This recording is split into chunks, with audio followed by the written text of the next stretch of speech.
ভোটের মাধ্যমে নির্বাচিত সরকার আসলে গণতন্ত্র পুনঃপ্রতিষ্ঠা হবে বলছেন নজরুল ইসলাম খান। জানিয়ে দিব ভারতকে হুঁশিয়ারি কওমি ছাত্র ঐক্য পরিষদের। এই আন্দোলনে অন্যতম ভূমিকায় ছিল জামায়াত। এবং সর্বশেষ জানাবো গণহত্যাকারীদের রাজনীতি করার কোনো অধিকার নেই বলছেন ডক্টর শফিকুর রহমান। দর্শক শুনছিলেন সংবাদ শিরোনাম, এখন বিস্তারিত। এই আন্দোলনে অন্যতম ভূমিকায় ছিল জামায়াত।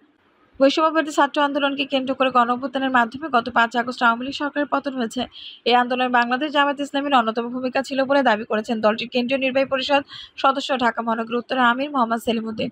মোহাম্মদ সেলিম উদ্দিন বলেন, অপশাসন, দুঃশাসন, গুম, খুন, হত্যা, সন্ত্রাস, নৈরাজ্য সহ সব সীমা লঙ্ঘন করায় ছাত্র জনতার ঐক্যবদ্ধ সংগ্রামের মাধ্যমে এক ঐতিহাসিক বিজয় অর্জিত হয়েছে। আমাদের নতুন প্রজন্ম এক অভিনব আঙ্গিকে একটি সফল ও সার্থক আন্দোলন করেছে, তারা প্রচলিত হরতালের বিপরীতে বাংলা ব্লকেড, কমপ্লিট শাটডাউন এবং অসহযোগ আন্দোলন করে দেখিয়ে দিয়েছে দেশের মানুষ সবসময় অপরাজেয় ও দুর্জেয়। আর তাদের সে ডাকেই সাড়া দিয়ে রাজপথে নেমে এসেছিল আবাল, বৃদ্ধ ও বনিতা। এই আন্দোলনে অন্যতম ভূমিকা পালন করেছিল জামায়াত ইসলামী। তিনি অর্জিত বিজয়কে অর্থবহ করতে দলমত নির্বিশেষে সবাইকে ঐক্যবদ্ধ থাকার আহ্বান জানান। সমাবেশে প্রধান অতিথি ছিলেন বাংলাদেশ জামায়াত ইসলামীর নায়েবে আমির ডক্টর সৈয়দ আব্দুল্লাহ মোহাম্মদ তাহের। ভোটের মাধ্যমে নির্বাচিত সরকার আসলে গণতন্ত্র পুনঃপ্রতিষ্ঠা হবে বলছেন নজরুল ইসলাম খান। বিএনপি স্থায়ী কমিটির সদস্য নজরুল ইসলাম খান বলেছেন, আমরা স্বৈরাচারের পতন ঘটিয়েছি, কিন্তু এখনো গণতন্ত্র পুনঃপ্রতিষ্ঠা করতে পারিনি। ভোটের মাধ্যমে নির্বাচিত সরকার আসলে গণতন্ত্র পুনঃপ্রতিষ্ঠা হবে। এ সময় তিনি আন্দোলনে নিহতদের শহীদি মর্যাদা দেওয়ার দাবি করে পরিবারের প্রতি সমবেদনা জানিয়ে আহতদের পাশে থাকার জন্য বিএনপি নেতাদের নির্দেশ দেন। বিশেষ অতিথির বক্তব্যে বিএনপির যুগ্ম মহাসচিব সৈয়দ এমরান সালেহ প্রিন্স বলেন, দীর্ঘদিনের আন্দোলনের ফসল শেখ হাসিনা পালিয়ে গেছে। গণতন্ত্রের নতুন সূর্যোদয় উদিত হয়েছে। নির্বাচনের মাধ্যমে গণতান্ত্রিক শাসন ব্যবস্থা প্রতিষ্ঠা করতে হবে। হালুয়ারঘাট উপজেলা বিএনপি সাবেক যুগ্ম আহ্বায়ক, ময়মনসিংহ উত্তর জেলা বিএনপি সদস্য সালমান ওমর রুবেলের উদ্যোগে আন্দোলনে নিহত সাদেকুর রহমান পরিবারকে একটি ব্যবসা প্রতিষ্ঠান দিয়ে সহায়তা করেন। এই উপলক্ষে সালমান ওমর রুবেল উদ্যোগে এক আলোচনা সভার আয়োজন করা হয়। ভারতকে হুঁশিয়ারি কওমি ছাত্র ঐক্য পরিষদের। বিশ্বনবী হযরত মুহাম্মদ সাল্লাল্লাহু আলাইহি সাল্লামকে নিয়ে কটূক্তি করা ভারতের মহারাষ্ট্রে হিন্দু পুরোহিত রামগিরের শাস্তির দাবি করেছে বৈষম্য বিরোধী কওমি ছাত্র ঐক্য পরিষদ। পরিষদের নেতারা হুঁশিয়ারি উচ্চারণ করে বলেছেন, ভারতের মুসলমানদের রক্তক্ষরণ হচ্ছে। ভারত যদি তাদের 7 স্টার্স রক্ষা করতে চায় তাহলে কটূক্তিকারীদের গ্রেপ্তার করে শাস্তি দিতে হবে। বিক্ষোভ সমাবেশে জামায়া মাদিনিয়া বারিয়াধারার মাহাদি হাসান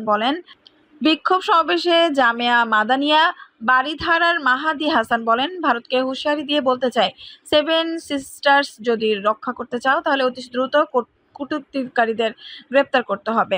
এছাড়া আমরা দেখতে পাচ্ছি গত কয়েকদিন ধরে ভারতের মুসলমানদের রক্তক্ষরণ হচ্ছে। ভারতের মুসলমানরা রাস্তায় নেমে এসেছে, ঠিক তেমনি সারা বিশ্বের নবী প্রেমীরা বাংলাদেশের মতো রাস্তায় নেমে এসে জীবন দিতে প্রস্তুত। ভারতীয় হাই কমিশন ও ভারত সরকারকে বলতে চাই, অনতিবিলম্বে দায়ীদের বিরুদ্ধে গ্রেপ্তারি পরোয়ানা জারি করা হোক, অন্যথায় বিশ্ব মুসলিম সইবে না। বৈষম্যবিরোধী ছাত্র ঐক্য পরিষদের চট্টগ্রাম বিভাগীয় প্রতিনিধি মাওলানা জিয়াউদ্দিন ফারুকী বলেন, যখন ভারতের মুম্বাইয়ের মতো এলাকায় আমাদের প্রিয় নবী হযরত মুহাম্মদ সাল্লাল্লাহু আলাইহি সাল্লামকে কটূক্তি করা হয়, তখন আমাদের বাইতুল মোকাররমের সামনে দাঁড়িয়ে থাকার সুযোগ নেই।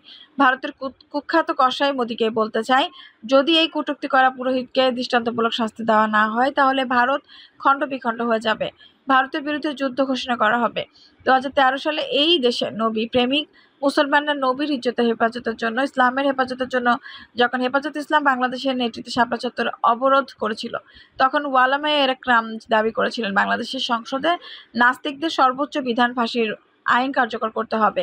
ওই আওয়ামী লীগ সরকার, স্বৈরাচার সরকার এক রাতের মধ্যে বাংলাদেশে হাজার হাজার ওলামায়ে একরামকে হত্যা করে। আজও আমাদের হাজার হাজার ভাই পঙ্গু অবস্থায় রয়েছে, কিন্তু আমাদের দাবি আজ পর্যন্ত বাস্তবায়ন হয়নি।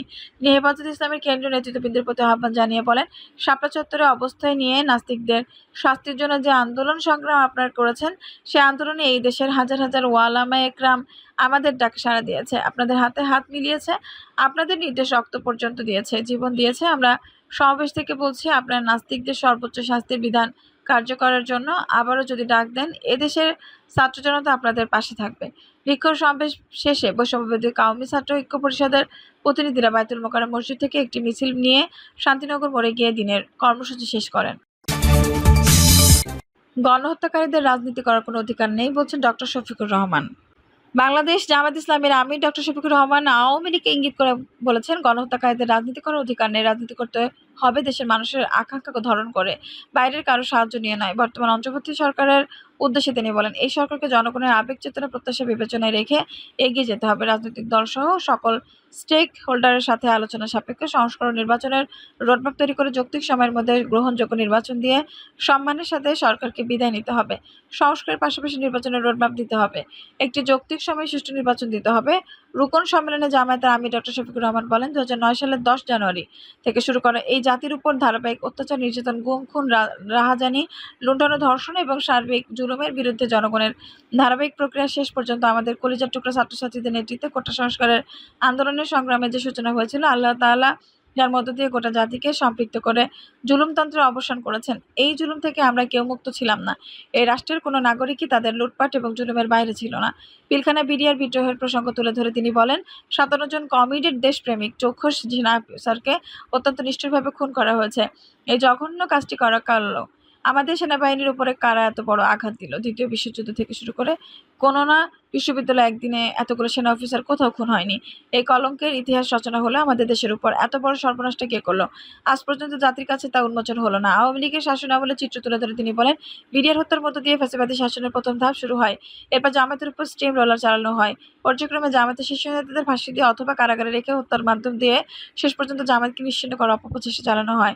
যারা সারা জীবন ইসলামের দাওয়াত দিয়েছে তাদের বিরুদ্ধে ইসলাম অবমাননার কথিত অভিযোগ আনা হয়। কিন্তু ইতিমধ্যে জামায়াতের বিরুদ্ধে অভিযোগকারীরা গ্রেপ্তার হতে শুরু করেছে। বর্তমান সরকার ওইসব ষড়যন্ত্রকারীদের বিচারের আওতায় এনে একটি বিচারিক সূচনা করবে বলে তিনি আশা করেন। শিক্ষা সংস্কার কমিশনে আল্লাহকে স্বীকার করেন না এমন লোকদের অন্তর্ভুক্ত করা হয়েছে উল্লেখ করে তিনি বলেন, শিক্ষা সংস্কার কমিশনে কমপক্ষে একজন আলিয়া ও একজন কওমি নেসাবের আলেমকে অন্তর্ভুক্ত করতে হবে। বিডিআর বিদ্রোহের নামে 57 জন চৌখস সেনা সদস্য হত্যাসহ দেশের সকল হত্যাকাণ্ডের বিচার এবং এর মাস্টারমাইন্ডদের বিচারের আওতায় আনার দাবি জানিয়ে তিনি বলেন, তা না হলে আবারও জালিমদের আগমন হতে পারে, তৃতীয় শক্তির উদ্ভব হতে পারে। দর্শক, এই ছিল এখনকার সর্বশেষ সংবাদ। নিউজটি ভালো লাগলে অবশ্যই একটা লাইক দিন, কমেন্টে আপনার মূল্যবান মতামত জানান। সবসময় আমাদের পাশে থাকতে সাবস্ক্রাইব করে বেল বাটনটি অন করে রাখুন। ধন্যবাদ।